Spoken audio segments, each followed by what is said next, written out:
celebrity gossip enthusiasts. I'm Us Weekly's entertainment director, Travis Cronin, and you're tuned into Us Weekly's Hot Hollywood podcast, where we break down all of the hottest celebrity gossip stories of the week, separating fact from fiction and, snarky replies. We've got it all. I couldn't do this alone, and while our deputy baby woman is healing in the hospital from an easy procedure, no need to worry about her. She should be back. We are joined by the lovely and talented Gwen Flamberg. Hi. Well, hello. Good day to you, Trav. Good day. How are you? I'm good, Gwen, because there are a lot of really fun celebrity gossip stories this week, and I'm done talking about Prince Harry's Todger just for this week. Just for this week. So, before we get into all of these really salacious and fun stories of the week, let us always start with our woes of the week. And these are the stories that just made our co-hosts just go aghast, clutch their proverbial pearls, and, say whoa. That's the spoiler. That's how it works. Gwen Flamberg, what made you go whoa this week? Well, Travis, Kim Kardashian is at it again. I knew it.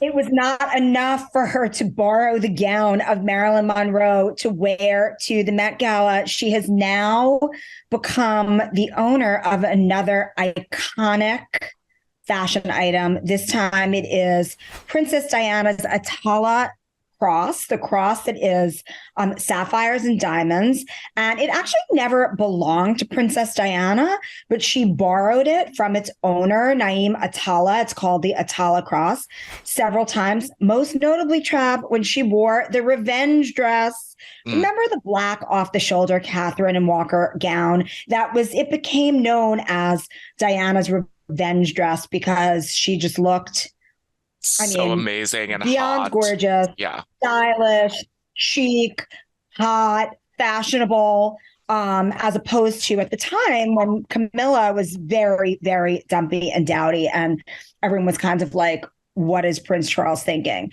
But that cross, it is sapphires and diamonds. Kim bid on it at a Sotheby's auction, the Sotheby's Royals and Noble auction. And she paid, do you know what she paid for it, Trav? I do. 200,000 big ones. I mean, it's just so strange to me. On one hand, it's so strange to me because it's like the fact that she wants to own these iconic pieces to make herself more iconic, more legitimate.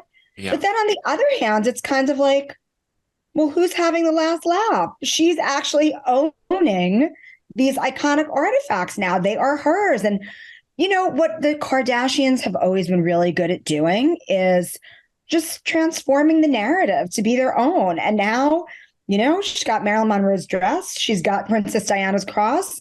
What is next? What's next? Well, I know what's next, Gwen, because I see a pattern here. And I see how the Kardashians are the biggest social media influencers. They wear something, people see it and buy either the like or a dupe.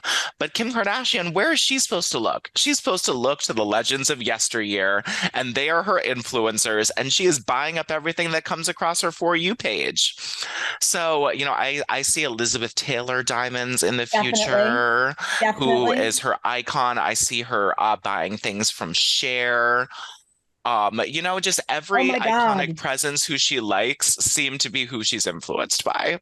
I'm waiting for her to get her hands on some Bob Mackie dresses. Oh my God. Oh God, I got one in mind for her. But it's nice to see, the influencers being influenced because after all, they're just like us.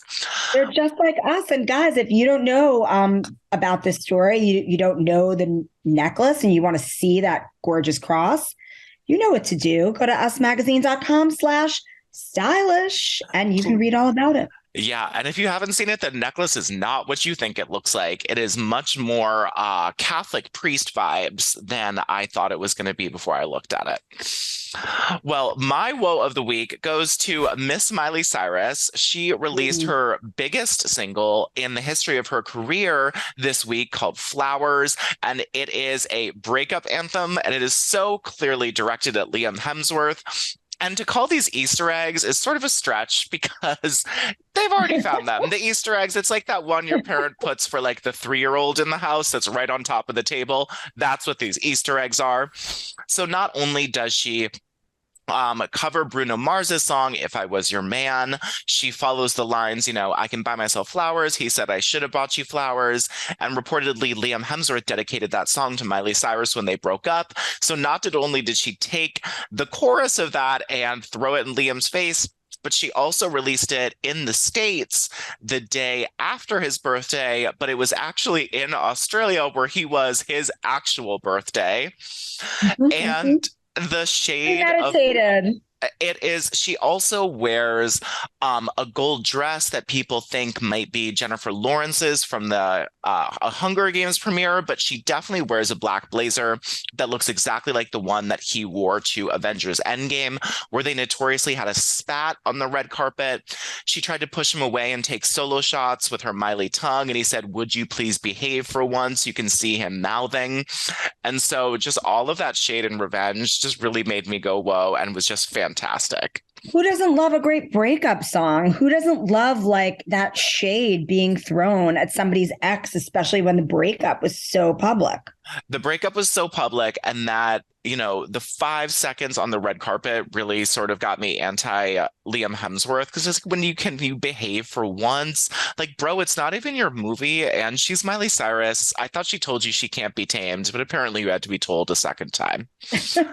Well, let us get into some of the news because I can't wait to talk about this first topic, Gwen. Kanye West is married. Us Weekly can confirm. Wild.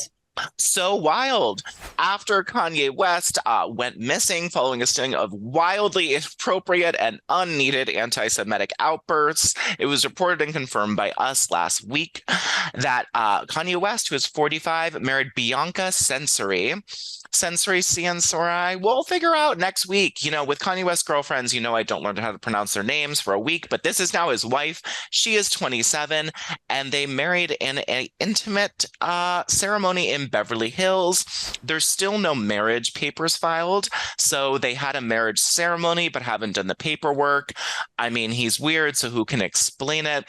The two first started to spark dating rumors in early January when they were spotted dining together at the Waldorf Astoria in LA, but their relationship appears to date back even further. In December 2022, Kanye West released a song called Censori, spelled how she spells her name, Censori, Overload, which seemingly makes reference to her last name. And if you want to know a little bit about her, I got that for you too. Per her LinkedIn profile, she is an architectural designer for the brand Yeezy, which of course Kanye owns. She's been with the brand since November 2020, which is how she first met Kanye. And before working with Kanye, yay, if you will, just Dick, if whatever you want to call him. Yeah. She inappropriate is a good one. She was a student architect at DB Toscano Architects, which is a design consult firm in Tel Aviv. And one thing they seem to have in common is a love for fashion and design. He loves that because she also started her own jewelry company, Nylons, in 2016. And she explained that she created the brand after, quote, laying around with mesh and then pushing crystals inside the meshing and just making really simple chokers. Well, I love crystal mesh, as I always love to say. So, love crystal mesh, but hate Kanye. What do you think about this wild wedding, Gwen? I'm just counting down the days until it's over because we know that it's not going to last very long. Ye has many, many children, and these children don't need to be confused by a new wife in the mix. Kanye, Ye, whatever we want to call him, is being his usual narcissistic, selfish self. And we'll see what happens. I think it's kind of wild that we couldn't even track them dating. We just all of a sudden saw that he got hitched. Well, it's so hard. It's so hard to track a couple like this when they're dating because they're also co-workers. Right. So, they're out to lunch. She's an attractive young woman. He's a rich, powerful, single guy, but they're employees. But now they're married. So we can confirm that they're also dating. I don't, it's such a strange story. Very strange. I know. Well, we will see what we can dig up if they're going to have like a lavish ceremony or sign the papers. Something tells me they're not going to do either, but we will see. Mm. Well, Gwen, more than I love about a wild marriage story is a story that Us Weekly got to break exclusively. Don't you agree? Always, always, always. It just feels nice to have the competitors catching after us versus, me having to catch up after them. So love that. And it is Selena Gomez is dating the Chainsmokers' Drew Taggart. If you don't know who Drew is, he is the shorter, cuter one of the Chainsmokers, not the taller guy. You're welcome. Now, he's 33, she is 30 years old. And a source tells us that they are dating and things are still new. They met through mutual friends, and they have an instant connection and they really like where things are going. The source also says they have been talking ever since, that they've been into each other and have fun getting to know each other. Now, Drew had another girlfriend just a few weeks back. Jobs, poor dear. I know Eve Jobs. You know her last name because her dad invented Apple, but they were dating up until New Year's. But a source close to Drew tells us that there's no overlap at all with him and Selena Gomez. They were spotted as recently as this last weekend at the Gutter, the bowling alley in New York City. I don't love the Gutter, but they were spotted at the Gutter. It's a very, very low-key hipster bowling place in Williamsburg. Definitely not a celeb hotspot. Again, no shade to the Gutter, but it's a dive bar. And according to an eyewitness, they were making out during their time on the lanes. She also took some pictures and autographs with some fans. But I think they're cute. I think they're cute. The Chainsmokers and Selena Gomez have worked together about like 10 years ago. So, this is not coming from a source, but I feel like he's had a crush on her the whole time. Who hasn't had a crush on Selena? Yeah, that's true. That's true. Most people have. I mean, when we broke this story, Travis, there was violence on the interwebs. People couldn't believe it. They thought that we were making it up. But of course, it is, in fact, very true. I love that Selena is dating a musician because, she was always music first, even though I'm obsessed with Only Murders in the Building. And, he's a little bit less famous than her. So that's always how it works out better. Yeah, you like that combo. And I just hope she has a lot of fun. Me too. I always thought Selena was a little better of an actor than she was of a singer. Not that I don't love so many of her songs, but I'm glad that she's with someone musical and artistic. Again, a little bit less famous than her is great. Yeah. And he's super cute and seems nice. So happy for them, and we will continue to follow their relationship. I'm just really happy that Selena Gomez has like a guy that she's interested about. And it's been so long. She's been through so many horrible things with her documentary, rehab, diagnosis, Justin Bieber of it all. I mean, Selena really deserves this more than almost anyone in Hollywood. So happy for her. Yes. Well, let's put that happiness aside, Gwen, because we got to move on to Britney Spears. And it is not a lovely tale. It is full of toxicity, one might say. Well, Britney Spears was at a video of her at a restaurant recently made the rounds on social media after rumors of her having a mental breakdown were posted by the gossip site TMZ. But Britney Spears took to her Instagram to poke fun at the situation. Now, this is a video of her and Sam at an LA restaurant having pasta. And the video, she does look very, I think a kind word is scatterbrained and all over the place, I can say, with being kind to her mental health. But she posted on January 18th, just mere days ago, of herself with a cat filter and a sticker of pasta. And she says, quote, "All right, the best thing about the TMZ video to me personally, I'm starving, was the pasta. What if I jumped from one table to the next in the video and ate all of the pasta? Wouldn't that be hot?" She asked when Sam entered the frame of her video that she posted and quipped, "like a cat," along with the story. Britney also posted a video of her flipping off the camera with no caption, and Sam posted on his own Instagram, "Don't believe what you read online, people."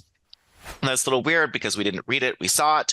Now, this was a dinner on January 14th, and an eyewitness told TMZ that Britney was reportedly acting, quote, manic and talking gibberish, prompting Sam to storm out of the restaurant, and that she left shortly after. The night of the restaurant incident, Britney posted on Instagram, I know the news is all hyped about me being a little drunk at a restaurant. It's like they'll be watching my every move. I'm so flattered about me, like the maniac then, and have the balls to talk about all of the negative things that happened in my past. However, insiders who work at the restaurant did report that Britney was not the problem. The restaurant employee said that the disruptor wasn't Britney. It was the diner who taunted her by taking a video of her without a consent. She was trying to hide behind a dinner menu, they said. That explains why Britney was understandably upset, and that Sam only left the building to get their car, but did not storm out. Really good two sides to every story for that TMZ and the reporting by Page Six of the employee of the restaurant, because after I saw that video, I was very concerned, but hearing from the employee, I feel a little bit better. What are your takes on this manic pasta gate?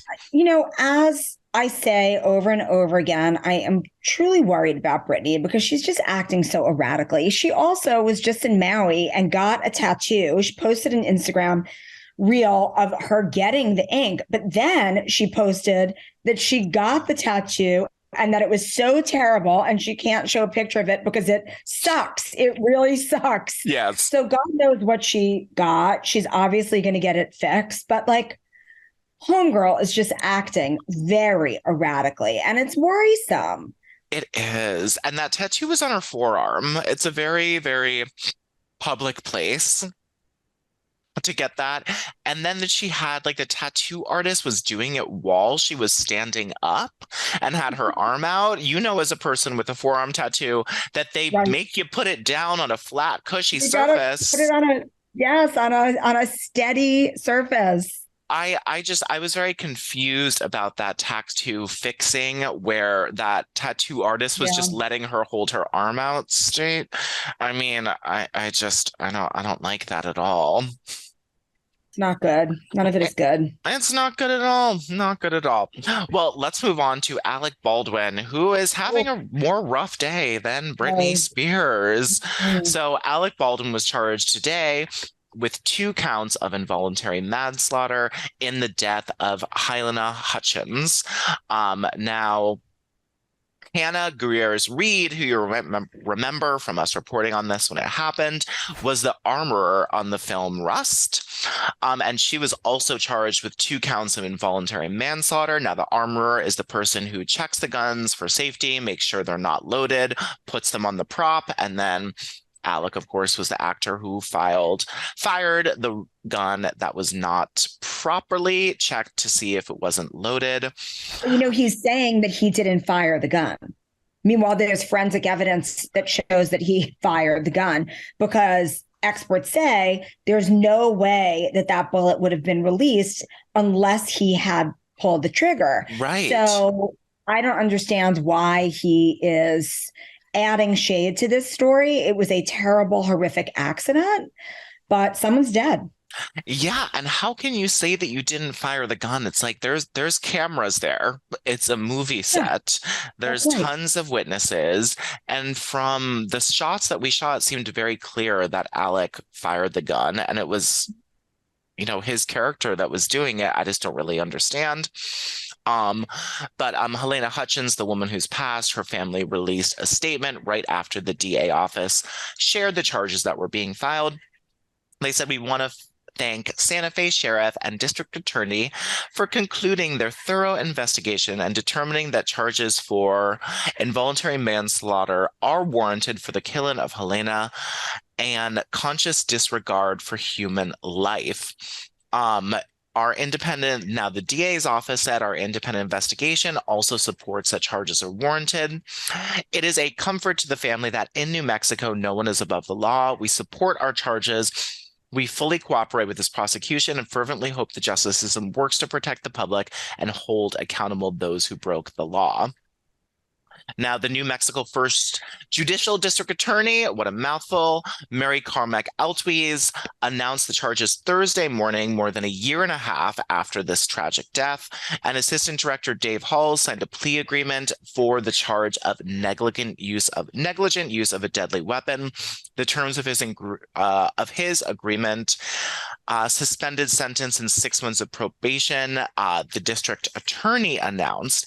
Now, this sort of, looking at it as not a lawyer, our lawyer is not here today, Sarah, our legal trainer is not here, but it makes me feel that the accountability that Alec has for firing a prop weapon is far, far less than the person in charge of readying those guns for the set. And it seems that Alec was completely a puppet and had no idea. So I get how that is involuntary manslaughter, and that's a charge that could be brought up against him. But am I making sense? Doesn't this feel strange that he is getting involuntary manslaughter, even though he was literally just the actor following the part? I agree. I think that it's very, I was really shocked when the announcement came in that these charges were going to be criminal. But I guess an accident like this, for it to be avoided in the future, there has to be accountability so that, in the future, every single person on that set would be a bit more just mindful of what's happening. On a film set where guns are being fired, first of all, I really hope that they do some more investigation and they figure out like what happened there. It is still unclear what happened there. How did live ammunition end up in that weapon? Well, there's no I need feel bad for Alec. I feel bad for his family. I do too. But it is what it is. Right. And I guess that is the law. And I thought that it was so wrong for them charging Alec, but now to hear that the assistant director signed a plea agreement for his charge of negligent use of a deadly weapon, that I guess if the assistant director is accountable, then Alec is accountable as well. It just seems like a total mistake that, he shouldn't have to go down for. Right. Well, it is wild, and we will be letting you know about all of Alec's trial dates coming up. Again, it's just a really sad situation, and I'm more just confused. So, I bet I can find someone to answer those questions. We'll be back next week letting you know, since the news just broke this morning, about what charges Alec could really be facing, if this is sort of just he's guilty and gets probation because he was involved in this, and they're more trying to set a precedent that everyone should be double checking their weapons on set. Right.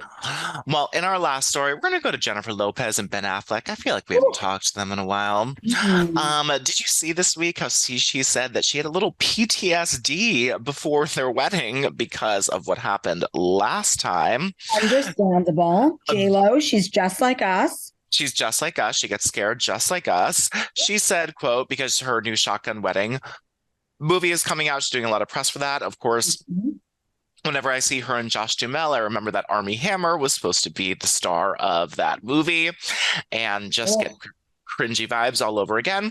JLo says, we were planning to get married in August in Savannah. The family was going to be there. Everyone's going to be there. It was so stressful. It's so stressful. A month before, and I didn't know if you guys know this, but a month before that, 20 years ago, we were supposed to get married. And then Jimmy Kimmel, as she was talking to, said, I did hear that. And JLo said, and it kind of all fell apart back then. And this time I was absolutely having PTSD. Like, is this happening? Is this going to fall apart? JLo says, we were so happy, but I just felt the wedding was so stressful. And one day Ben said, F it, let's just go to Vegas and get married tonight. He was like, go to rehearsal for your show and you get back here and I'll have everything set up. She said it was funny because you have to go and get the license first and the whole thing. So we were standing at not the DMV, but whatever county's clerk's office, and just sitting there, and Ben standing there. And there was this couple in front of us, a baby with a baby, a gay couple behind us. And we were just like in line with them from 10 p.m. until midnight. We went last minute, and everybody was kind of chill. Nobody was freaking out, but they were talking to us like, hey, what are we doing here? Why are you getting married? And I thought this was the sweetest thing for Ben Affleck to do, of JLo having PTSD. I don't know what you call PTSD, cold feet. I'm sure that JLo is going to coin a term because she's been through it a couple times. But it was just so sweet of him that she's like, I'm afraid it's going to go south right beforehand like it did last time. He's like, let's just go get married in Vegas so you aren't stressed about this aspect for the wedding. I mean, adorable. Well, and now we know. Remember, at the time, we were kind of like, how did this happen? When did they decide to do this? Why are they getting married 18 times? Right. So like, that makes sense. It is really sweet. Again, it is so much stars. They're just like us. It's such a reality-based way that they handled that situation. And I love it. Yeah. But how about that dress that she wore to the Shotgun premiere? My Sheer God. sparkling Valentino. It looked like the JLo glow in like dress form. It did. And I was so surprised it was Valentino because it was giving me like Ellie Saab, like all of that. It was beautiful Valentino. Yes. It was gorgeous, that yellow ribbon underneath. I mean, everything that JLo wears, just as soon as I see her face and I'm about to scroll down to the neck, I already know I'm going to get excited. Well, thank you, JLo, for really a true, honest thank you, JLo, for bringing it to every red carpet and just making us smile and gag at the glam. And thank you to Gwen for helping me spill all of this piping hot celebrity this week. Again, this is Travis Crowden on Us Weekly's Hot Hollywood podcast with your weekly peek into the glamour, glitter, fashion, fame of your favorite celebrities. Because after all, Gwen, they're not aliens. They're just like us. They sure are. Well, we will be back next week with a new episode. And again, I'm so excited to not be talking about Prince Harry this week. It's nice to have a new bit of celebrities. Yeah, we'll see you next week. Nobody has frostbitten their bits this week. Not yet, but it is winter, so frost and todgers could be on the horizon to the North Pole. True. All right, we'll catch you next week. See you then. Bye.